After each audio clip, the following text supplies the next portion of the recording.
This podcast is part of E2C Network, where we share the whole Auburn experience.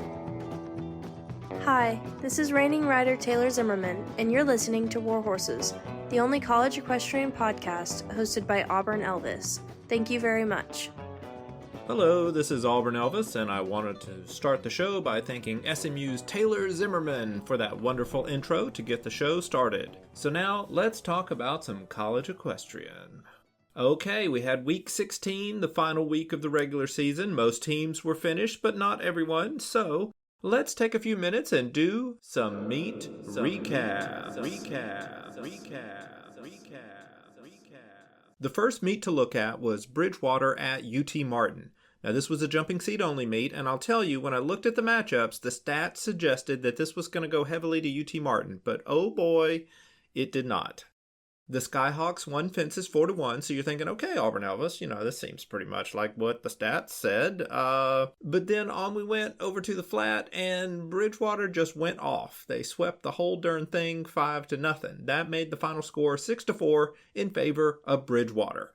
Now, this wasn't a terrible loss for UT Martin. In fact, it technically was not a loss at all. Jumping seat only meets don't count for the dual discipline schools. They only count for the single discipline schools. So this is not a loss for the Skyhawks, but it is a win for the Eagles, and a big one at that. Bridgewater has been looking really good these past few weeks. They were already in the number 3 spot, I think, in the single discipline rankings, and this win puts them solidly at number 3 and maybe knocking on the door on number 2. I don't think they're going to move any further up right now, but this here win has just guaranteed Bridgewater's probably going to Ocala. Now, I have no idea how the ECAC single discipline tournament is going to go. Bridgewater seems to be in the realm of Lynchburg and Sweetbriar as far as talent right now, so good job, Eagles. The next meet recap is the big one from this weekend, Texas A&M at SMU. Faithful listeners of the show will recall that SMU is an independent team now, so they won't have a conference tournament in 2 weeks like everybody else will. So these last 2 meets of theirs have effectively been their conference tournament. Now, as you'll recall from last week, they won at Baylor by 2 points. So let's see how they do at home on Senior Day against Texas A&M. The matchup seemed to favor SMU in everything but reigning. So Texas A&M really wanted to basically hold their own as best they could in all the jumping seat and the horsemanship events, and then hope to bag a lot of reigning points and hopefully get the win that way. So let's see how it all went. First up was equitation on the flat. This one was a 2-2 split. Okay, good job, Aggies. You did what you needed to do. You're hanging with the number 1 team on the road. Next was horsemanship. So, okay, as everyone here should know by now, SMU has one of the top 3 horsemanship squads in the nation, depending on where the meet is. Well, this is a home meet, so looked like things were probably going to go pretty well for them. Now, it only went 3-1 in this event for SMU, making the halftime score 5-3 SMU. So, okay, this was not a terrible event for A&M. They're only down 2 at the break. Now we're going for the best of 18 because we had those 2 ties. So basically, if you can get up to 19, then you've tied it, and 10, you could win it. So on we go to the second half. Now, in the second half, we had fences, and that also went 3-1 for the Mustangs. So now we've got a score of 8-4. For SMU, plus there was another tie in this event, so the first team to 9 points is going to win it all.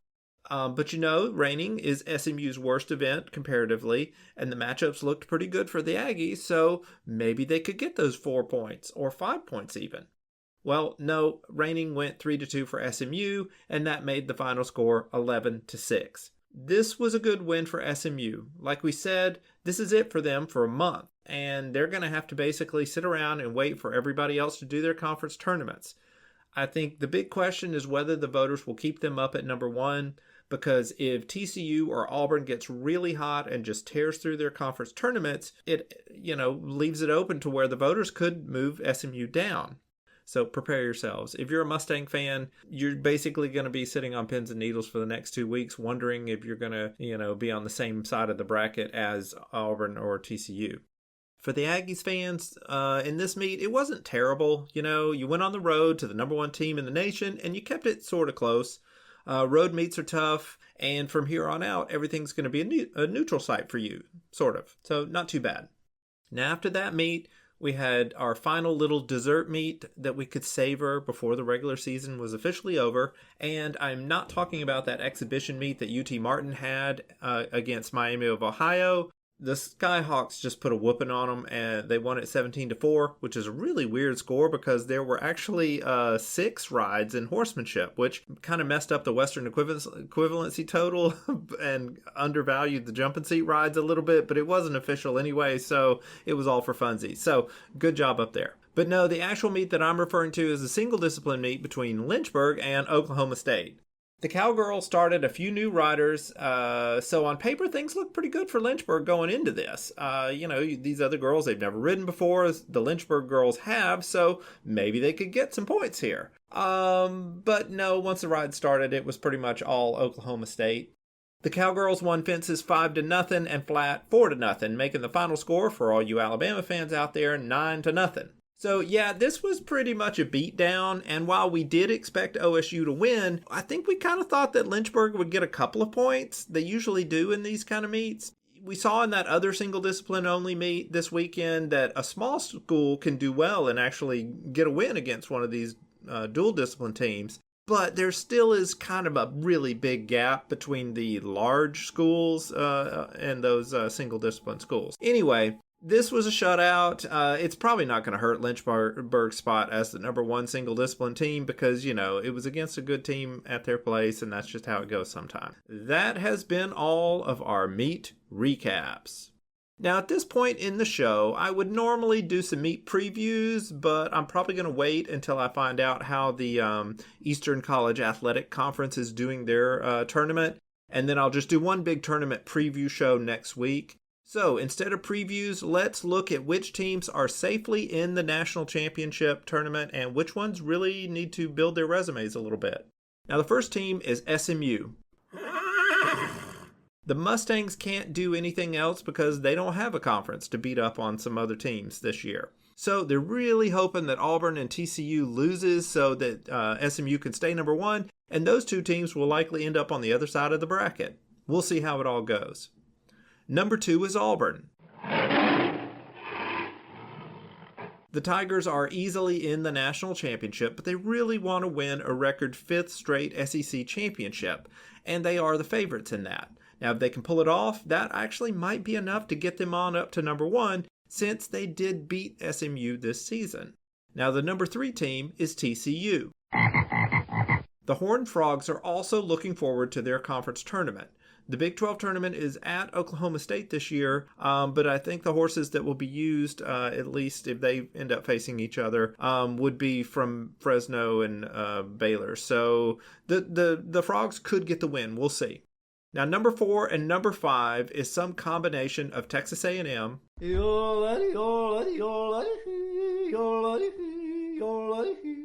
and Oklahoma State.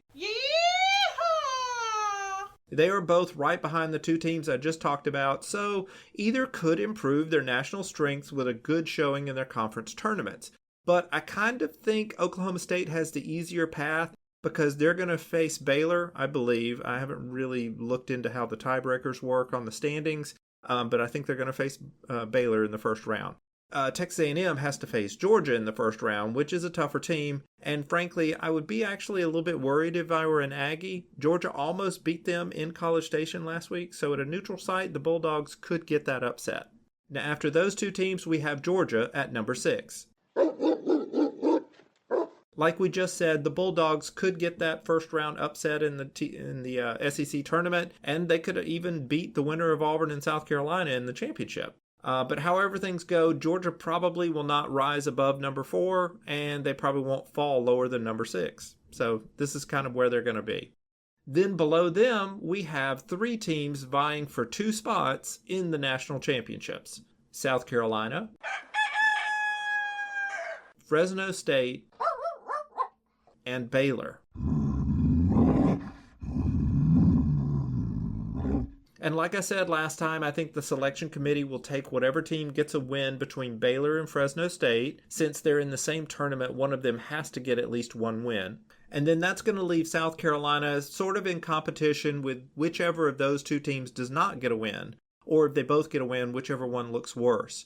And frankly, if they both got wins, then that would mean one of them is going to get 2 wins because they would play each other in the second round. But anyway, I don't think that's going to happen. So what we're probably looking at is Baylor and Fresno State would play in a consolation round, and whichever one of those wins is going to get in. And then South Carolina really needs to get 1 win in the SEC tournament. They're probably not going to upset Auburn, but they have a legit chance of getting a win in the consolation meet. If they did that, then they're in the national championship. If they lose both of those, they're probably still in because they're at number 7 right now. And I think there's a good chance that we're going to see them stay ahead of at least one of those 2 other teams and get that last spot in the playoffs. However, I will say that the selection committee really likes Fresno State for some reason, even though the Bulldogs only have 2 noteworthy wins, and frankly, Baylor, who also has only 2 noteworthy wins, Baylor has better wins. Now, both Fresno State and Baylor beat each other at home, so those cancel each other out. But then when you look at the rest of the resume, Fresno State has beaten Oklahoma State at home, and they're number 5. But Baylor beat TCU, who is number 3 at home.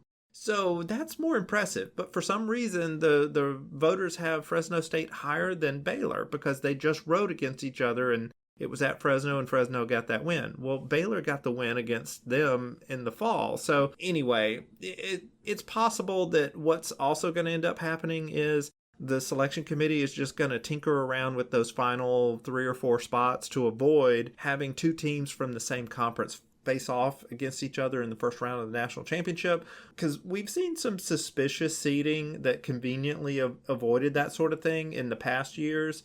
So basically, I bet wherever Auburn ends up, you probably aren't going to see South Carolina in the opposing bracket. So if Auburn ends up 2, for example, then you probably won't see South Carolina finish at number 7. The rankings people will probably bump them down to 8th, or maybe not even invite them at all. We'll see. Now for the other teams like UC Davis,